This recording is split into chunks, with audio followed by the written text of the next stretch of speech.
Nova Friburgo, no Rio de Janeiro.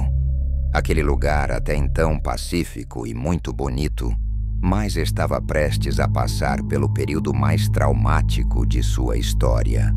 Entre os anos de 1995 e 1996, uma série de crimes bárbaros aconteceu naquela região. A polícia, então, deu início às buscas pelos suspeitos, que não se entregariam facilmente. Os irmãos Ibrahim e Henrique de Oliveira, que passaram grande parte de suas vidas em meio à mata, foram capazes de sequestrar os moradores, utilizando o medo, a crueldade e muita violência. Ibrahim de Oliveira nasceu em 1975, sendo o filho mais velho de 4 irmãos, do casal Maria Luísa e Brás de Oliveira. Henrique foi o segundo filho, seguido por uma irmã e outro menino, com apenas 1 ano de diferença entre si. Ibrahim e Henrique tornaram-se melhores amigos, crescendo em um lar bastante humilde, à beira da miséria. Os irmãos não tiveram uma infância fácil. Ninguém naquela casa foi alfabetizado. A mãe dos garotos foi descrita como uma mulher desprovida de capacidade intelectual. O pai era alcoólatra e realizava trabalhos braçais para sustentar a família, ainda que parte fosse gasto com bebidas. Na maioria das vezes, o homem chegava embriagado em casa após o trabalho e então agredia fisicamente a mulher e seus filhos, com os alvos principais sendo Ibrahim e Henrique. Após algumas agressões, o pai os mandava para fora de casa, obrigando-os a passar a noite no meio do mato. Com o tempo, para evitar a etapa de agressões, já que seriam mandados para fora de qualquer maneira, Ibrahim e Henrique fugiram de casa assim que seu pai chegava. Os garotos passaram boa parte da infância e adolescência vivendo no meio do mato, se alimentando de animais e frutas. Esse processo de bestialização deu aos jovens um conhecimento bastante aprofundado sobre sobrevivência, além de criar em suas cabeças um mapa daquela região, habilidades essas que seriam utilizadas em seus crimes no futuro. Não seria difícil para Ibrahim e Henrique se inserirem na sociedade, mas a criação que tiveram pode ter acelerado esse processo. De qualquer forma, eles se tornaram pessoas desprezíveis e provaram isso logo cedo. Ibrahim não caçava os animais apenas para consumo. Ele parecia sentir prazer em vê-los morrer, na maioria das vezes enforcados com arame. E como se não bastasse, Ibrahim também realizava atos íntimos com os animais mortos, exibindo o padrão esperado de um serial killer. Ibrahim também parecia ser o líder entre os dois. Era ele quem geralmente dava início a esses atos, enquanto Henrique apenas assistia, embora por vezes também participasse. O interesse pela morte, o contato precoce com animais e a exibição de parafilia já apontavam sinais de psicopatia na dupla. Era difícil dizer como se comportavam entre si, mas o que sabemos é que, para todas as outras pessoas, eles se comunicavam de uma única maneira, com agressões. Já acostumados ao assassinato de animais, não demorariam a atacar o primeiro ser humano. Em fevereiro de 1991, quando a dupla tinha entre 15 e 16 anos, eles fizeram sua primeira vítima.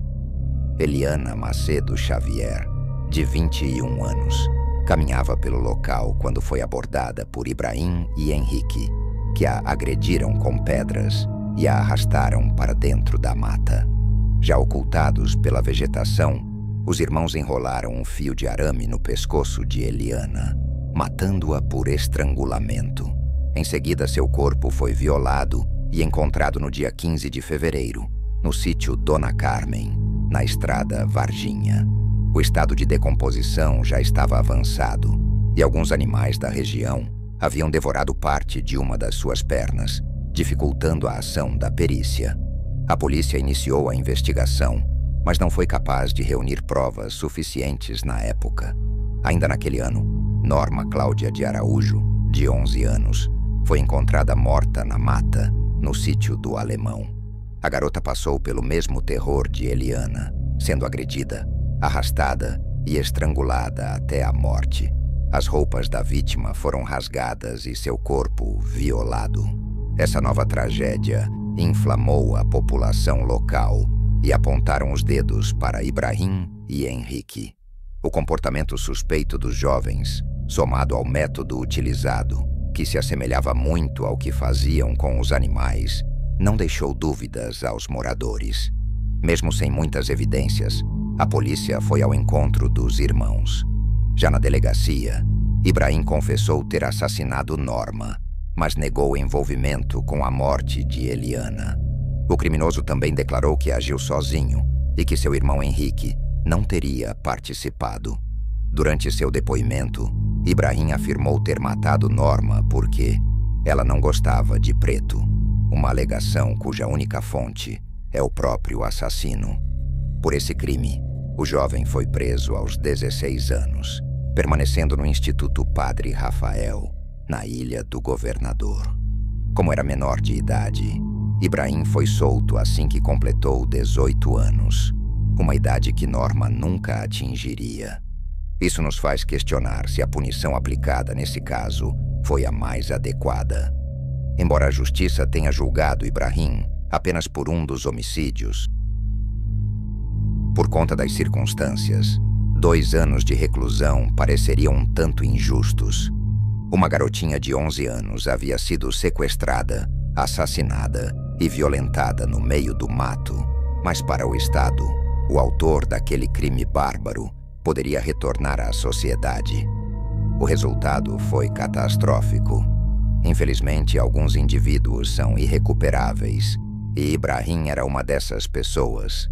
Durante o período em que esteve preso, nenhuma outra vítima foi feita, o que indica que Henrique talvez tivesse dificuldade em agir sozinho ou escolhesse não fazê-lo. Poucos meses após a prisão de Ibrahim, seu pai faleceu, vítima de um ataque cardíaco. Aquela família, que já não tinha muitos recursos, agora contava apenas com a mãe para sustentar a casa, já que os filhos mais velhos haviam optado pela vida do crime. Ibrahim retornou ainda mais violento e agressivo do que antes. Ele chegou a agredir sua própria mãe e agora tinha medo de seus filhos. Certa vez, por motivos que não ficaram claros, Ibrahim começou a gritar contra sua irmã. Então, ele pegou uma pá e começou a cavar uma cova, dizendo que iria matá-la. Apavorada, a menina correu para o meio do mato, mas, no caminho, encontrou Henrique, que a levou de volta para Ibrahim. Já mais calmo, Ibrahim não cumpriu sua promessa, mas a menina ficou grávida de Henrique e optou por interromper a gravidez. É difícil escrever em palavras o tamanho da perversidade desses irmãos. Juntos, o comportamento deles era ainda pior. Em fevereiro de 1995, os irmãos passaram próximos a uma cachoeira onde um casal aproveitava seu tempo de lazer. João Carlos Maria da Rocha, de 30 anos, e Elisete Ferreira Lima, de 39. Eles observaram a aproximação de Ibrahim e Henrique, que passaram por eles sem atacar, ganhando a confiança do casal. Quando João e Elisete se acostumaram com a presença da dupla, os irmãos atacaram com pedras. Os criminosos agrediram simultaneamente o casal, acertando ambos na cabeça. João morreu instantaneamente por traumatismo craniano. Elisete foi atacada com golpes de faca e estrangulada com um fio de arame, até que se fingiu de morta. Ibrahim então forçou o corpo de João, para depois repetir o processo com Elisete. Depois de satisfeitos, eles roubaram a calcinha da mulher e fugiram. Desesperada, ela correu pedindo ajuda. A mulher foi levada ao hospital e conseguiu sobreviver, levando mais de 30 pontos, 19 deles em seus órgãos genitais, o que pode indicar o nível de agressividade e violência dos ataques dos criminosos. Agora procurados, os irmãos não voltaram mais para casa. O modus operandi da dupla estava montado. Sempre no fim da tarde, entre 16 e 18 horas, Ibrahim e Henrique caminhavam pela mata próximo às casas e trilhas. enquanto escolhiam suas vítimas, em sua maioria mulheres negras.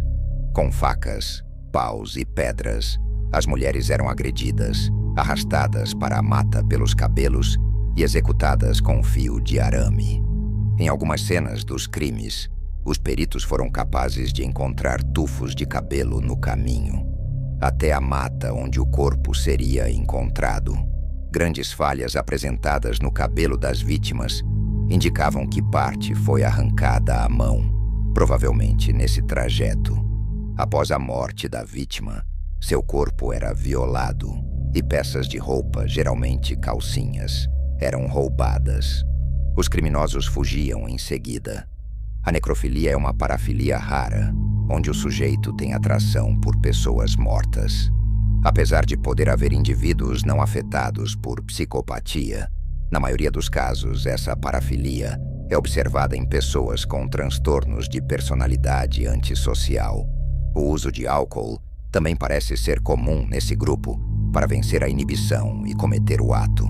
Por conta disso, Ibrahim e Henrique receberam o apelido de irmãos necrófilos. Por vezes, também foram chamados de irmãos lobisomem, mas por motivos diferentes que veremos mais adiante. O fato de roubarem um item da vítima, no caso, suas calcinhas, também é bastante comum. Em casos de serial killers, geralmente eles guardam esse objeto como se fosse um troféu, algo para que pudessem se lembrar e reviver aqueles atos terríveis e abomináveis, vivendo no meio do mato, como passaram toda a sua vida. Ibrahim e Henrique sobreviviam de pequenos furtos, roubando animais e frutas. Procurados pela polícia, eles se escondiam em pequenas cavernas, grutas e cabanas improvisadas durante curtos períodos. Uma das tias dos irmãos, Vera Lúcia, de 35 anos, ficou com pena dos garotos e passou a ajudá-los, deixando comida e agasalho em lugares estratégicos. Contudo, naquele mesmo ano, a mulher foi assassinada por golpes de faca pelos próprios criminosos. O ataque foi tão violento que a mandíbula da mulher foi encontrada longe do corpo, envolvida por um facão. Ibrahim e Henrique não tinham nenhum grau de empatia ou remorso. Seus atos eram tão brutais e perversos que nem mesmo a própria tia, que escolheu ajudá-los, foi poupada. O motivo do assassinato ainda é desconhecido. À medida que os corpos se acumulavam sob os nomes de Ibrahim e Henrique, a polícia continuava sua caçada na mata. Graças ao conhecimento da área, os criminosos conseguiam enganar os agentes, frustrando as buscas. A população, revoltada, chegou a atear fogo na casa de Ibrahim e Henrique, o que fez com que a mãe fugisse levando seus filhos menores. No entanto, as chamas não foram suficientes para apagar o terror que rondava a área. Em maio de 1995, uma nova vítima foi encontrada, Odete de Carvalho, de 56 anos. Seu corpo foi encontrado nas mesmas condições das outras vítimas, o que deixava claro que os irmãos não tinham intenção de parar. Em julho daquele mesmo ano, Maria de Ornelas, uma senhora de 67 anos, foi encontrada morta, enforcada com sua própria saia. Alimentos como macarrão e ovos foram roubados da residência. Com o fracasso da polícia local, uma equipe composta por aproximadamente 15 policiais foi acionada. Acostumados a atuar em favelas, eles precisaram de tempo para se adaptar à região. O sinal de rádio era bastante precário e a comunicação entre os agentes não era fácil. Mateiros foram colocados à disposição para ajudar na movimentação pelo local, sendo fundamentais para o progresso da tropa. Os irmãos continuaram foragidos, frustrando a caçada do BOPE. Diversos rumores surgiram sobre os criminosos, dizendo que eles atacavam com livros negros nas mãos, tentando associá-los ao ocultismo ou satanismo, o que não fazia sentido, pois eles não sabiam ler. Outros diziam que os irmãos tinham poderes mágicos e podiam se transformar em tocos de árvores ou animais. Todo esse misticismo presente nas áreas isoladas foi usado para pressionar ainda mais o Estado e a polícia. Com 30 homens, o BOP liderou a caçada, com o apoio de aproximadamente 300 homens entre bombeiros e outras forças policiais. Parte dos moradores abandonaram suas casas, enquanto outros optaram por dormir em frente às delegacias e pontos de apoio montados pela polícia.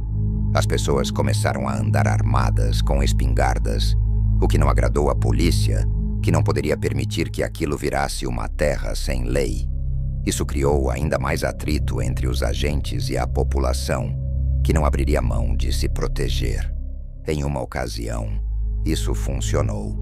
Ibrahim e Henrique tentaram invadir uma residência, mas naquele momento, apenas a moça estava em casa.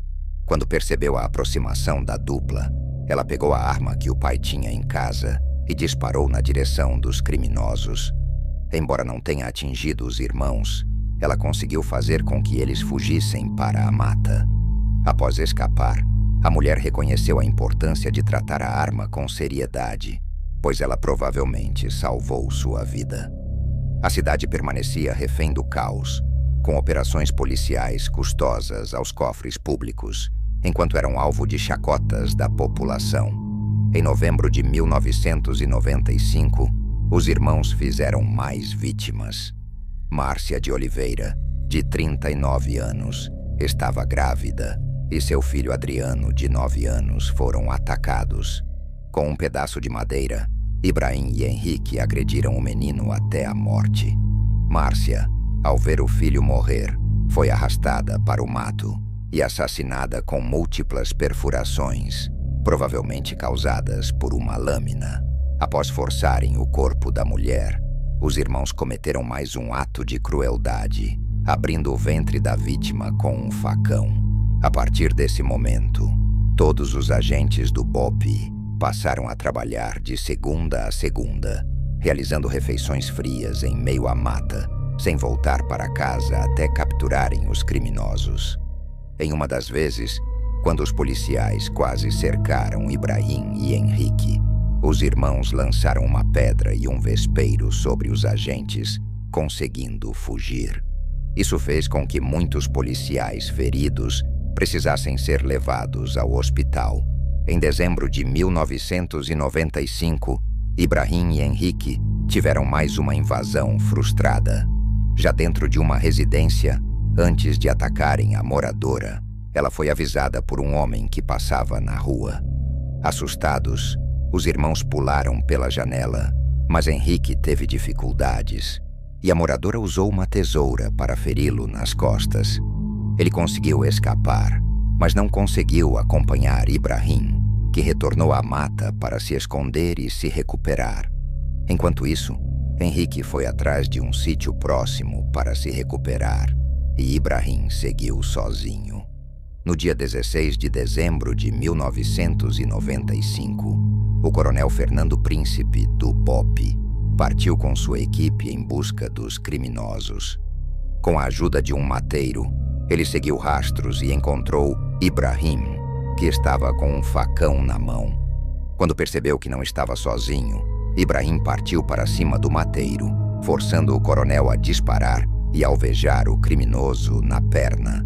Mesmo ferido, Ibrahim ainda tentou fugir, mas foi atingido no peito pelos policiais, vindo a óbito no local. A população, cheia de ódio pelos criminosos, tentou invadir o IML para esquartejar e queimar o corpo de Ibrahim. Com a morte de Ibrahim, restava apenas Henrique. No dia 17 de junho de 1996, ele se entregou à polícia, provavelmente temendo o mesmo fim do irmão.